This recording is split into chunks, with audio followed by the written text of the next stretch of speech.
বন্ধুরা, প্রিয় দর্শকরা, সবাইকে নমস্কার।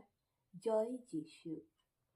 অনেকদিন ধরেই আমি ফেসবুকে দেখছি একটা নতুন ট্রেন্ড, ফ্যাশনের নামে একটা বিশৃঙ্খলা, অরাজকতা, অনাচার, একটা অশিক্ষিতের লক্ষণ।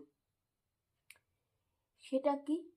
সেটা হচ্ছে তুমি কেমন ভালো বন্ধু বা তোমার সাথে কেমন ফ্রেন্ডশিপ রয়েছে, অথবা তুমি কতটা ভালো বউ, তুমি কতটা ভালো স্বামী, তোমাদের দাম্পত্য জীবনে সম্পর্ক কতটা ভালো, তুমি তোমার স্বামীকে কতটা ভালোবাসো, তুমি তোমার বউকে কতটা ভালোবাসো, তোমার বন্ধুত্ব কেমন, এইটা বোঝানোর জন্য, প্রমাণ করার জন্য নাকি তোমাকে তার হাতে গরম চা ঢেলে বা গরম কফি ঢেলে প্রমাণ করতে হবে।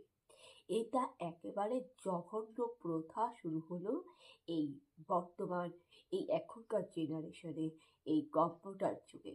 এটা বলতে গেলে, যদি আমরা যদি মরে যাই, যদি এই শতাব্দী যদি 12 যুগ চলে, 12 যুগ পর দেখা যাবে যে ইতিহাসে লেখা থাকবে যে 2025 সালের থেকে জঘন্য প্রথা শুরু হলো কি এই কফি ঢেলে।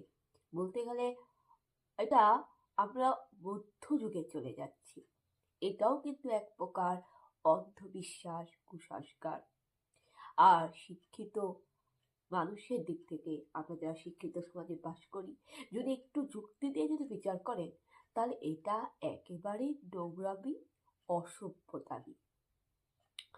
এবারে আমি এই বিষয়ে কথা বলবো যে ভালো বন্ধুত্ব, ভালোবাসা, তুমি তোমার প্রিয়জনকে, তুমি তোমার কাছের মানুষকে কতটা ভালোবাসো, তোমার বন্ধুত্ব কেমন, তুমি কতটা ভালো বউ হতে পেরেছ, তুমি তোমার বউকে কতটা ভালোবেসেছ, সেটা প্রমাণ করতে এই চা ঢালার কোনো মানে হয় না। তার কারণ, মনে রাখবেন, ভালো বউয়ের পরিচয় হচ্ছে যখন বরের পকেট খালি থাকবে। বুঝতে পারলেন? ভালো বউয়ের পরিচয় অর্থাৎ স্বামীর আর্থিক অবস্থা যদি খারাপ থাকে, তখনই কিন্তু ভালো বউয়ের পরিচয় জানা যায়। আবার বউ যদি অসুস্থ থাকে, বউ যদি বিপদে পড়ে, বা শ্বশুর বাড়ির থেকে হোক অথবা বাপের বাড়ির থেকে, উভয় দিক থেকে যদি কাছে কোনো আত্মীয় যদি বউকে অপমান করে, তখন কিন্তু স্বামীর পরিচয়টা জানা যায়। এইবার আসি কন্যার পরিচয়। কন্যার পরিচয় জানার কোনো কারণ থাকে না, কারণ কন্যা সবসময় বাবার কাছেই থাকে। কিন্তু ছেলের পরিচয় জানা যায় ছেলের বিয়ের পরে, মানে বউ আসার পরে। আর তোমার বন্ধুর পরিচয়, এটা সবচেয়ে বড়। তার কারণ, কিছু কিছু বন্ধু আছে যে তোমার সামনে খুব ভালো বন্ধুত্ব করবে, কিন্তু সেই বন্ধুই কিন্তু আবার দেখবেন আপনাকে পিছন থেকে পাশ মারবে। মানে বলতে যাচ্ছি, মানে ওই সূর্য হয়ে ঢুকলো আর ওই ফাল হয়ে বের হয়ে গেল। মুখে মুখে মিষ্টি কথা, মনে মনে বিষ। হ্যাঁ, আপনি বুঝতেই পারবেন না, আপনি ধরতেই পারবেন না যে যাকে আমি বন্ধু ভেবেছিলাম, সে উল্টা আমার পিঠে ছুরি মারলো। তাই না? বন্ধু চেনা যায় যখন আপনি বিপদে পড়বেন, আপনি সমস্যায় পড়বেন। বুঝতে পারলেন? তাহলে এই সব কিছু বাদ দিয়ে এখন চলল চা। আচ্ছা, মানলাম আপনার হাতে বা আপনার হাতে আপনার বন্ধু চা ঢাললো, আর আপনি বুঝে গেলেন যে সে আপনাকে খুব ভালোবাসে, আপনাকে খুব, বন্ধুত্বটা খুবই সুন্দর। এবার আপনিও তার হাতে চা ঢাললেন, আপনিও বেশ ভালো বন্ধু। এইবারে ব্যাপারটা কি, ধরুন আপনার বন্ধু আপনাকে হিংসা করে, আপনার বন্ধু আপনার পিছনে আপনাকে পাস দিচ্ছে, বা আপনার পিছনে, মানে আপনি যাকে বন্ধু ভাবছেন সে ভেতরে ভেতরে কিন্তু খুবই ভয়ঙ্কর, মানে ভেতরে ভেতরে আপনার সাথে গোপন শত্রুতা রয়েছে। গোপন শত্রুতা করছে আর এদিকে আপনাকে চা ঢালছে, তাহলে কি প্রমাণ হয় যে সে ভালো বন্ধু? ভালো বন্ধুত্ব তখনই জানা যাবে যে কেউ যদি আপনাকে পুলিশের জালে ফাঁসিয়ে দেয় বা মিথ্যা কেসে ফাঁসিয়ে দেয়, তখন ভালো বন্ধুত্ব জানা যাবে। ভালো বন্ধুত্ব তখন জানা যাবে যখন আপনি হাসপাতালে বেডে শুয়ে থাকবেন। ভালো বন্ধুত্ব তখন জানা যাবে আপনার পরিবারের কেউ মারা যাবে, শ্রাদ্ধ বাড়ি, শোকের বাড়ি।